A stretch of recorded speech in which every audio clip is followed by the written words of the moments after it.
मित्रांनो, ही युट्रिक्युलारिया नावाची एक कीटकभक्षी वनस्पती आहे. केवळ पावसाळ्यातच उगवणारी. जमिनीमध्ये याला छोटे छोटे ब्लॅडर असतात. त्याला आपण सापळा पण म्हणू शकतो. आणि तो सापळा प्रेशरच्या ताकदीवरती लहान जे डोळ्यांना न दिसणारं कीटक आहेत खाऊन जगत असतो.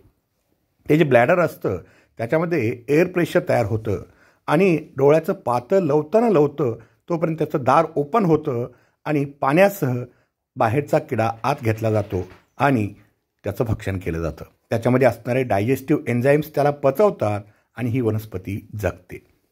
तर कित्येक कीटकभक्षी वनस्पती आहेत, पण त्यातल्या त्यात लहान आहेत. डोळ्यांना फारसे दिसणारे जे कीटक असतात, जंतू आहेत, प्रोटोझोआ असतील, रोटिफर्स असतील किंवा काही वेळा अगदी मोठ्या जाती असतील तर मॉस्किटोच्या अळ्या देखील हे वनस्पती खाऊ शकते. तर सीतेची आसवं नावानं याला ओळखलं जातं.